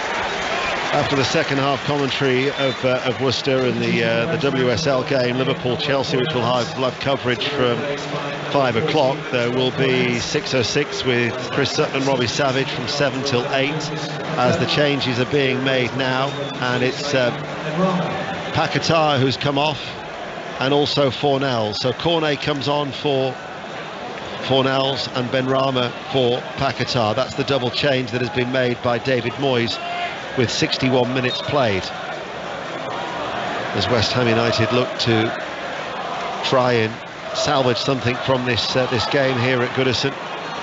They enjoyed their first league double over Everton last season for the first time since 72-73, as here yellow card has just been shown. West Ham have taken a free kick quickly, but too quickly in the eyes of referee Michael Oliver. And it was it Gordon who was booked for catching Cornet? Yeah, Gordon shown the yellow card. So he joins Connor Cody, his Everton teammate, in the book of Michael Oliver. 62 minutes played here at Goodison. Everton 1, West Ham 0. Cody. So still, that goal from Souček against Tottenham is the earliest that West Ham will have scored in the Premier League. That's something that they need to sort out. They resume after the international break with Wolves, and then Anderlecht in the Europa Conference League, and then Fulham. As Idrissa Gueye plays the ball to Cody, chance to run forward for Connor Cody. Along the ground to Onana, takes it on the half turn, out towards Patterson. Nathan Patterson, the Scottish international, 5 Live will be live at Hampden on Wednesday night. Scotland against Ukraine, Wales in Belgium on Thursday, live coverage of that on 5 Live, and then we're in Milan on Friday night for further Nations League matches, and that one is Italy against England. Damari Gray curls the ball out towards the right-hand side. Gordon with the cross from the right, delivered deep. Damari Gray will collect it down by the touchline on this near side, the Everton left. Back to Mikolenko, curls in the cross, headed out by Cresswell, the left back tucked in. Benrahma presents it back towards Iwobi, along the ground, back out towards Gray. You're listening to 5 Live in the World Service, or indeed you might be listening through the BBC Sounds app, where Everton have the lead. A goal from Neil Maupay, former Brighton striker, just before the hour. Everton pass the ball back. Jonathan Wood. Yeah, they're picking all the second balls up as well, Everton. When West Ham clear it, there's always an Everton shirt around it, recycling the ball really well in this second half. Gordon, turn ball from Maupay. There's a greater fluency about Everton. Forward now, Mikolenko to Gray. Gray edging his way towards the corner of the penalty area, goes on the outside of Sofal! And from the tightest of angles, he crosses a left-footed ball, and it goes through everybody inside the 6-yard area, very close towards the far post. Nobody could get the touch, but that was a very dangerous cross. Brilliant bit of skill by Damari Gray. Left Sofal there. Couldn't get near him, could he? You think when Dominic Calvert-Lewin is back there in the penalty area, again, his presence might be something that could get on the end of a cross such as that from Damari Gray. 65 minutes played. Everton lead, but Cresswell forward for West Ham. Cornet's gone on ahead of him. Cornet with the cross on the run from the left-hand side, headed out by Cody, and then Onana lifts it high. A real skyer from Onana, headed forward by Kehrer, the German international, headed back by Gueye, and then Souček directs his header to his left-hand side. Cresswell, who's over the halfway line, plays it forward. Cornet's able to turn towards Benrahma. The two try to combine. Out of play it goes. 65 minutes played. Throw to West Ham United, who've taken just 23 points from their last 23 games in the Premier League in 2022. Indeed, they've only scored 24 goals in those 23 games. It's a concern for David Moyes, I'm sure. Mikolenko. Gray. Idrissa Gueye. Tarkowski forward towards Iwobi. Iwobi finds some space outside the centre circle, gets it forward, gives it away. Hopped in frustration at that error, but then he quickly decides he's got to run back to curb the run of Benrahma. Brilliant recovery run by Iwobi. Here now is Sofal doing a little step over, tries to get away from Mikolenko. Another well-timed sliding challenge from a very popular Ukrainian international here at Goodison. He's been excellent. Yeah, he's been excellent. He's matched Fornals and he's matched Bowen when Fornals was on, but they're in a sprint. I think it was over 25 metres earlier on in the second half, and he matched them all the way. So he's got pace. He's a good player. Bowen with a shot, closed down by Iwobi. I think when you look at them as well, Dano, when we saw that first game of the season against Nottingham Forest, they look more set in this shape. This shape suits them better. I mean, Tarkowski was playing left side centre half as a 3. He found it tough today. He looks like a different player. Yeah, a better balance from Everton. Sofal closed down by Damari Gray. It's a West Ham throw. Sofal will take it quickly as they look for an equaliser. Kehrer, midway through the Everton half, goes to a central position to Rice. Out towards Cresswell, lays it off to Cornet, gets it out from underneath his feet, drifts out towards the left touchline, back towards Benrahma. He gets a little touch. Rice plays it back out to Cresswell. Cresswell with the cross, takes a deflection, and behind it goes for a West Ham United corner kick as we're midway through this second half, and it's Everton 1, West Ham United 0. And Cresswell in front of that travelling support bounces the ball 2 or 3 times and carefully places it down, and Everton have every royal blue shirt back in and around their penalty area. There is a real tussle between Idrissa Gueye and Souček, a mismatch in terms of height. In comes the outswinging cross, Souček with a header. Who got the touch? Well, there was a player who motioned to head the ball away in that crowded penalty area. They're saying there was no touch, but Michael Oliver has indeed given a corner kick as Souček's header dropped wide. He made that run towards the near post. It was Mikalenko on the goal line, but a corner kick it is on this near side, the right. Bowen, in it goes now. Glancing header, hooked away by Iwobi, 7 yards out from his own goal before Antonio could pounce. Put back in by Sofal. Headed out by Patterson, drops towards Cresswell, doesn't hit it on the volley, instead plays the ball out towards Cornet. Left hand side, back towards Benrahma, down towards the byline. Went out of play for a goal kick. 1-0 Everton. Any connection there from Zuma in the box, and that is a goal. He just misjudges it. We said earlier on about Souček against Idrissa Gueye. If he gets any run and that ball is perfect, it is a goal. It nearly was there, really close. West Ham opportunity. Scamacca is going to be coming on. He's getting his final instructions. The 6'5" Italian international who scored all 3 goals in European competition.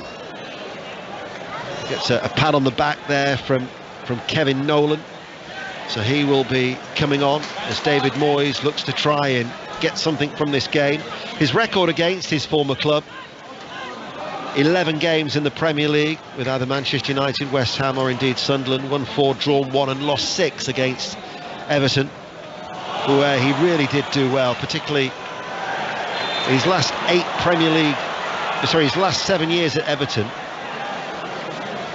were top 8 finishes in the Premier League. Fantastic manager, and a really good manager. And it's going to be Scamacca who's going to be coming on for Antonio. So it's going to be a like-for-like change. It means they will have 1 more opportunity to bring on 2 more substitutes, West Ham United. Although when you look at the bench, really they've only got probably Lanzini as somebody who can change it. Dawson, Ogbonna, Emerson and young Flynn Downs are the other substitutes in terms of outfield players. 5 Live in the World Service. Everton through that Mopé goal, still leading by a goal to 0. Here is Bowen. Bowen, who's yet to score in the Premier League this season, plays it back to his fellow England international Declan Rice, who gets it back from Cresswell. And now, in the 70th minute, the fans all around us are applauding and standing up in acknowledgement to pay tribute to Her Majesty Queen Elizabeth II in the 70th minute to applaud the Queen's 70-year reign. And also the national anthem is being sung by the West Ham United supporters.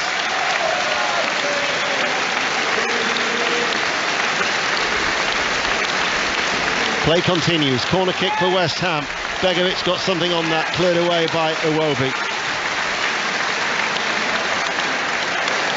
And then eventually cleared by Damari Gray.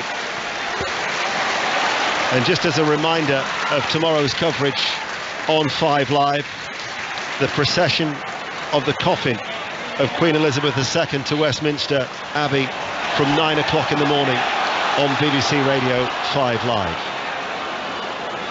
19 minutes remain here at Goodison Park. Everton 1, West Ham United 0. Gray almost caught in possession by Benrahma. Out towards Connor Cody. Forward to Patterson. Another try at Worcester, Sarah Orchard. That's right, it's Worcester 7, Exeter 19. That's 3 tries now for Exeter. The third is a brace for Richard Capstick, just 22 years old, playing number 8, of course. But Jack Knoll, the England wing, and out the back door pass, beautiful stuff. It's Worcester 7, Exeter 19. Second half commentary to come of that. Earlier in the Premier League, Arsenal going to the top of the table, beating Brentford 3-0. Celtic's lead is still only 2 points after they lost at St Mirren by 2-0. Rangers beating bottom of the table Dundee United yesterday. Everton are going to be making their first change of the game. Dwight McNeil is going to be coming on. He was at Burnley He was being watched by West Ham United at the end of last season as the ball is hit forward. As it's with Cresswell, Scamacca lays it off. Sliding across was Onana. Out of play it goes for a throw. Passed him well there, Yeah, Onana. he did. Thought he'd got away with him at one point, but got back at him. Here is Souček. Diagonal ball headed into the penalty box by Sofal. Cleared by Tarkowski. Everton are aiming for back-to-back clean sheets for the first time since Carlo Ancelotti was the manager in May 2021. They failed to keep back-to-back clean sheets throughout last season. That's incredible. So that would be again something as a real positive for Frank Lampard, and in terms of the confidence for these Everton players. Yeah, of course, and you expect it as well with Tarkowski and Cody, because they're two experienced players, two good players. They'll love a clean sheet, those two centre-halves, that is for sure. In that sense, it would be the perfect afternoon for Frank Lampard. You get your first league win of the season, you get your back-to-back clean sheets. As they've lost the ball, Souček to Benrahma. Benrahma goes for a curling effort. Oh, he's hit the post off his left foot. Had time to pick his spot, just outside the D. Left-footed curling effort, strikes the left-hand post. Begovic hardly moved. He didn't move. He didn't move a muscle. He thought that was in. I thought it was in. Well, that's what Benrahma can do from the bench. They have got match changes from the bench. Benrahma, Scamacca, Lanzini. These players can change the tempo of a game, and Neil did there. Anthony Gordon is coming off. Dwight McNeil is coming on. 16 minutes remain. West Ham very, very close to a leveller here at Goodison Park. Through this man, Benrahma takes it on the chest, runs away from goal. He's almost pulled the shorts off. Idrissa Gueye there. There would have been a real thwack off the elastic of those white shorts. Can you imagine the mark? The sting. He's been terrific, by the way, Idrissa Gueye. He does make a real difference in this Everton team. Back in his second spell at the club, signing a 2-year deal from Paris Saint-Germain. 108 appearances and 4 goals in his first spell in 3 years after he was signed from Aston Villa. A quarter of an hour remains for Everton to go on to secure their first league win of the season. It would mean that Leicester and West Ham are the only two sides in the Premier League without a home victory this season. Leicester without any win whatsoever, as Bowen to Benrahma. Diagonal ball cut out by Patterson on the cover, almost gave the ball away. Everton now can come forward with Iwobi over the halfway line. Onana's ahead of him. Mopé, the goal scorer, wants it to feet. Onana holds on to the ball. Gueye joins the attack, coming forward now. Runs away from Jared Bowen. And Onana passes the ball there to Conor Cody. Forward then from the England international, helped on by Patterson to McNeil, who runs away from his former Burnley teammate in Cornet. Stroked back by another ex-Burnley player in Tarkowski, and played forward to Mopé. Greater control from Everton at the moment in terms of this game. Out towards Idrissa Gueye, nice touch. Demarai Gray. Forward then from Gueye. Demarai Gray, he's away, he's entered the penalty area. Gray's still going, runs into Kara, and Iwobi with the effort as the referee said he got the ball, and Iwobi letting the game continue, hits it first time right-footed, and it was just over the top. Gray has stayed down, incidentally, inside the penalty area. 1-0 Everton. Such a threat, Gray there, coming off the right-hand side of the pitch, and when he runs at you direct, he's difficult to stop. It wasn't a foul in the end, but Iwobi a couple of inches lower, and that's the game over. But just over the crossbar, Fabianski fully stretched. West Ham have lost 7 of their last 9 away in the Premier League. In fact, in the calendar year of 2022, this would be a 9th defeat if it stays like this. It would be the same as Everton, which is the most in terms of away defeats in 2022. So there will be areas of concern for David Moyes to address, and in fact it would be 1,000 away defeats, league defeats that is, for West Ham United as a football club. Demarai Gray might not be able to continue here. That doesn't include matches in playoffs, incidentally. But Demarai Gray is hobbling, and whether he's able to continue, we'll have to wait and see. There doesn't appear to be too much change down below from Frank Lampard and co. I think he's fine.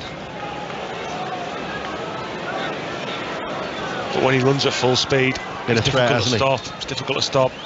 So he's been Everton's main threat. Sometimes can frustrate, but on the whole, when he opens his legs, he's very good. Well, here is Rice out to Cresswell, still trailing by a goal to nil with 12 minutes remaining of normal time. We'll try and bring you as much live reaction as we can from this game into 5 Live Sport with Steve Crossman. The ball is played out by Zuma, so foul inside to Jared Bowen. Now with Souček. Decore is going to be coming on for Everton, so there is now activity down below. Decore, who's been out, Abdoulaye Decore, for about 5 games with a hamstring injury. So he's going to come on just to try and shore up that midfield for this last 10 minutes or so. 5 Live in the World Service. The home team still lead here at Goodison Park. Rice coming forward in towards the feet of Ben Rama, who turns, and it runs all the way through to Begovic.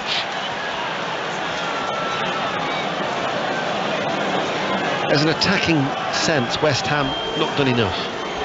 No, not done half enough, I think. Just the Ben Rama effort. When you look at Cody and Tarkowski, I don't think they found it really tough today. Begovic being a perfect afternoon for him. You'd want if you were David Moyes, you'd want to test him, because how sharp is he from not playing for a while? That's how you'd look, and they haven't tested him, they haven't created the opportunities, but they have the creative players to do that. They just haven't done it today. Well, maybe they were the perfect opposition. We said before about how Everton had ended that long wait for the start of the season under Mike Walker in 94-95. You look at their history against West Ham in the Premier League. Everton have won more games, 27 before today, scored more goals, 88 before today, against West Ham United, more than any other opponent. And they're looking to add to that with a 1-0 lead that they have. But there's a stoppage in play at the moment, and Onana is getting his right thigh massaged at the moment as Decore waits to come on. I think it's happening with an ice pack as well. Looks like an ice pack, trying to numb the pain slightly. I think it's all in the mind personally, and it'll rub with a sponge, cold one. Well, bearing in mind your injury record, you would be well versed to know what, wouldn't you? I would. It doesn't make no difference. But Onana is unable to continue, and that little massage didn't really have the desired effect as he acknowledges the crowd. But the towering presence of Amadou Onana comes off. There's oh no, it's not going to be him. It's not going to be him. Maybe the ice pack did have the desired effect. He came off, he had a word with Frank Lampard, and instead another player's hobbling off. It's Demarai Gray who's coming off, and it's going to be Decore to replace Gray. Onana actually acknowledged the crowd, didn't he? I think he thought he was coming on. I think we all did, including Onana. They'll bring... Half-time now at Worcester in the Rugby Union. Sarah Orchard. It's Worcester 7, Exeter 19. 3 tries for the Exeter Chiefs. 2 of them scored through their number 8, Richard Capstick. Worcester are here to play. A lot of people thought this might be a walkover, this fixture, but they're hanging in. It's Worcester 7, Exeter 19. Second half commentary to come here on BBC Radio 5 Live.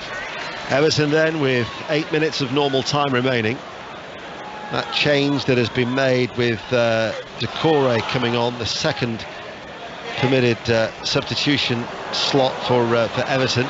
So we've had 5 substitutes, so we'll have at least 3 minutes of added on time from Michael Oliver. We've brought Iwobi over to the left hand side, just playing a tucked in left midfielder now, with Onana, Decore and Gay centre of midfield. Carer's header away.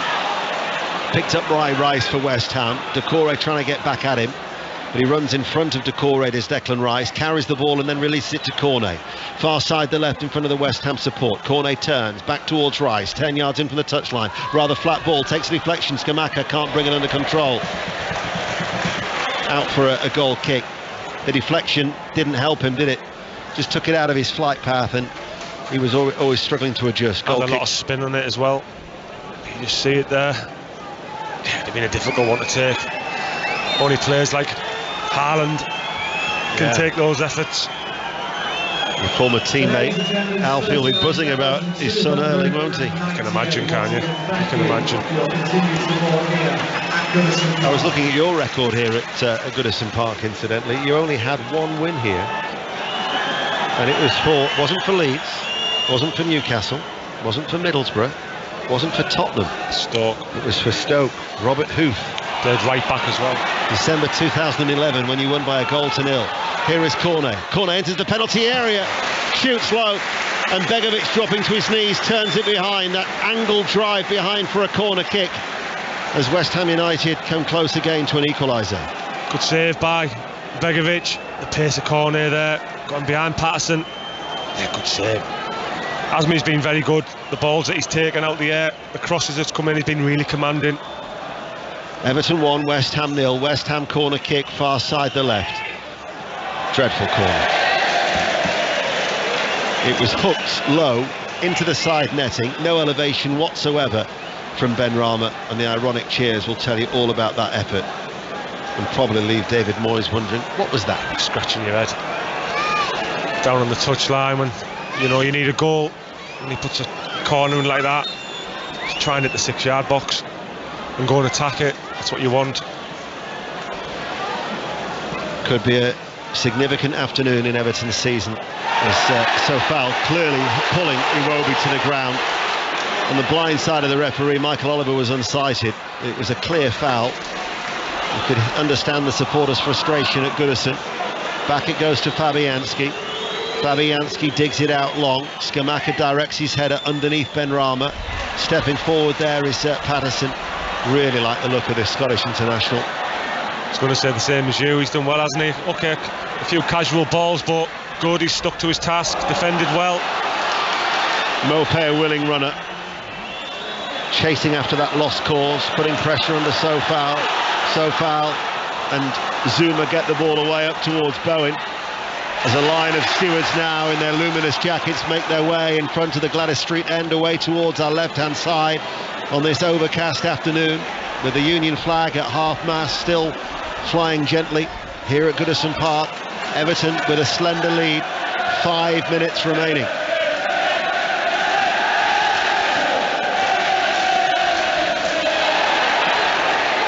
Tarkowski had his legs chopped by Scamacca. No foul. No action to be taken in terms of a yellow card, but it will be a free kick. Ashley Cole is now talking towards the fourth official, who is Andrew Madley down below. It's good composure by Tarkowski. Moyes on the pitch. Time wasted apparently. Well, as the rain has returned, sweeping in, David Moyes has gone and taken on the ball boy duties, and he points at his watch saying time wasting in the direction of Michael Oliver. Tarkowski hits it forward. Comes off the head of Sofal, kept in play by Iwobi on this near side, the left. Mopé turns. Iwobi tries to thread it through to Mopé, who slips now in the greasy conditions with the rain falling. Iwobi shapes to shoot, pulls it off target, right-footed, 25 yards out, left of goal. Goal kick, 1-0 Everton, under 4 minutes remain of normal time. There's been some strike to beat Fabianski from there, that distance. He had it covered all the way.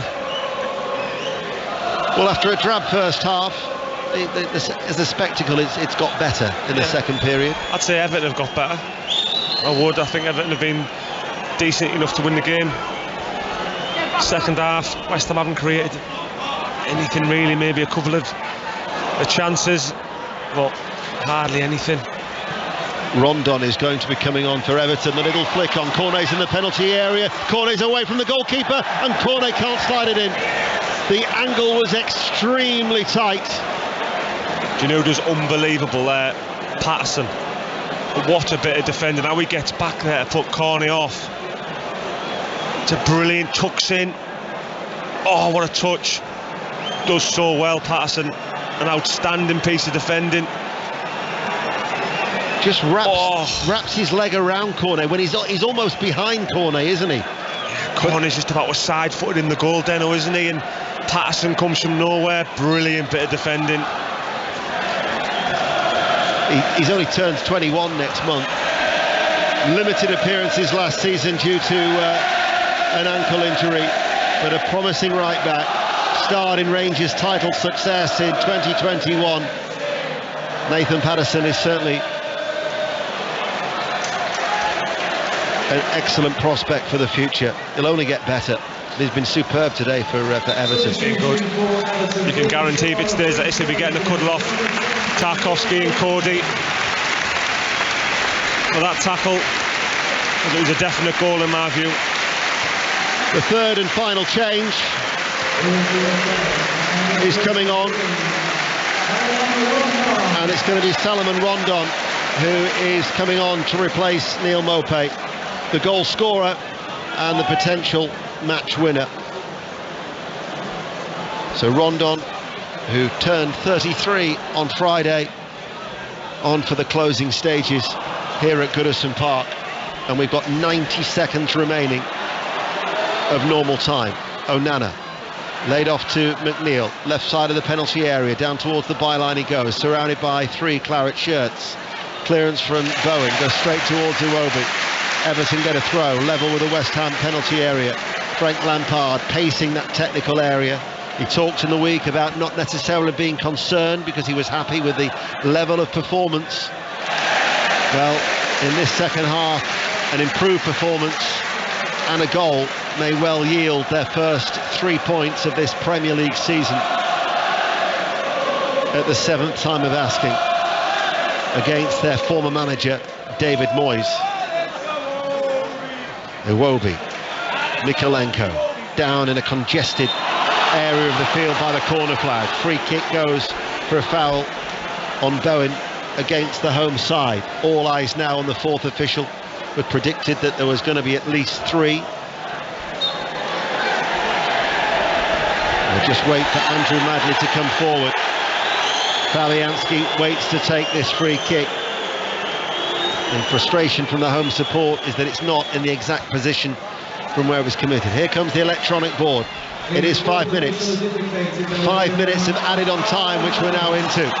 Rondon in pursuit of Kehrer. Back to Fabianski. His first time ball towards Zuma. Is there time for West Ham United to grab a point here at Goodison Park? Cresswell over the halfway line, far side to left, playing from left to right. Towards Cornet now, tries to help it on its way. Ben Rama had made the run in behind. Patterson will bring the ball clear again. Patterson's done well. His forward ball is going to be cut out by Kehrer. Back towards Fabianski.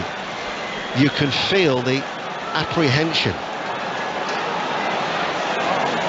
And Emerson is going to be coming on for what would be a fourth and final substitution for West Ham United.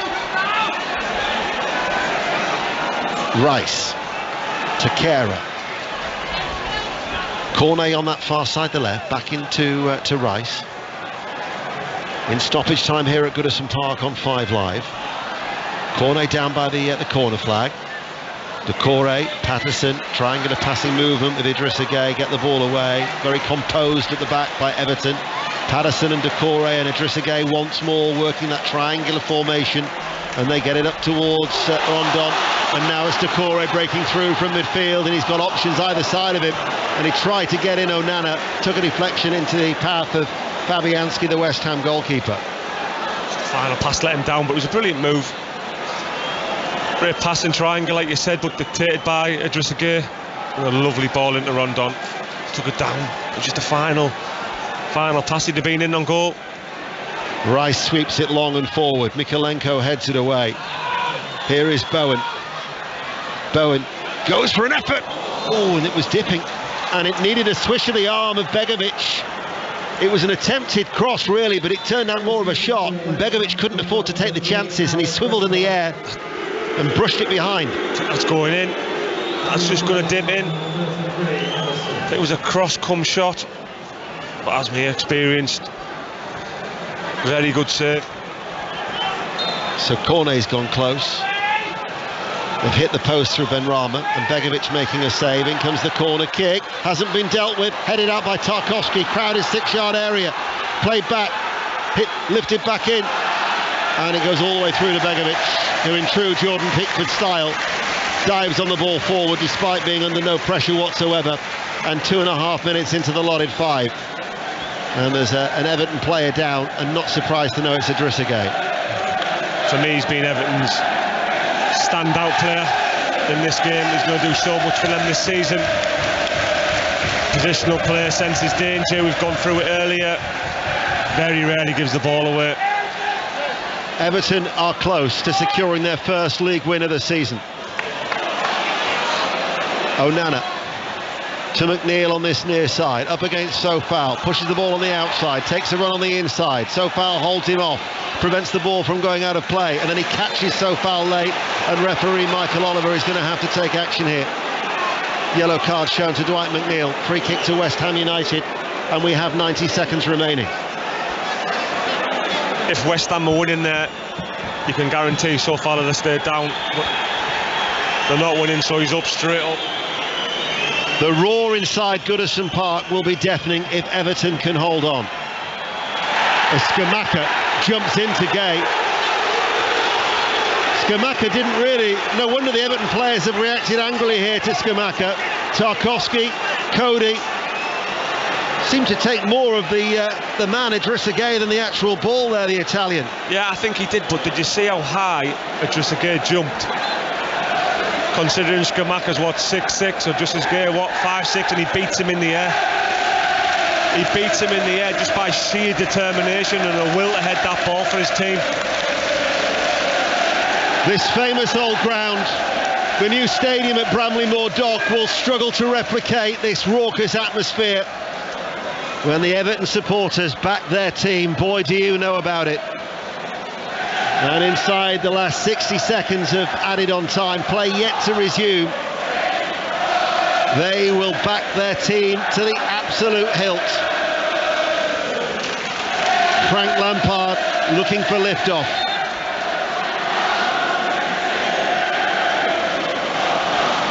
You could argue as well, since they were beaten at Aston Villa, they're going to be unbeaten in 6 with all the draws that they've had. Listen, in this Premier League, it's tough to get draws, it's tough to get wins. You know, it's back-to-back clean sheets. Yeah, huge. It's good. By my watch, the 5 minutes of minimum time are up, and we're now at the discretion of referee Michael Oliver. Everton still lead by 1-0. Rondon to Iwobi. Doucouré's return ball. Iwobi forced out wide in the penalty area. It's at the right end of the field if you're an Evertonian listening to BBC Radio 5 Live.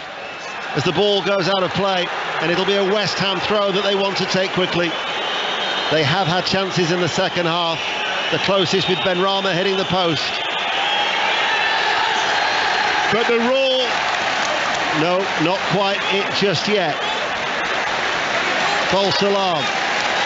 No, there it is. That's the roar for Everton. A significant victory. They finally get their first league win of the season. And not only that, for the first time since May 2021, it's back-to-back clean sheets for Everton.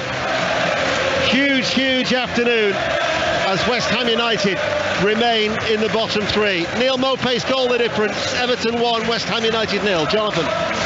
Well, two different teams second half. You'd say Everton really tried to press. West Ham had a couple of chances, but in that first half performance wasn't great for both teams. But like you say, back-to-back clean sheets for Frank Lampard's team now, unbeaten in 6. They look a different team with Idrissa Gueye in the team. It's a happy Goodison Park. But for West Ham United, their problems on the road continue. Everton, as you may have gathered, the Evertonians are extremely happy, Steve. Everton 1, West Ham United 0.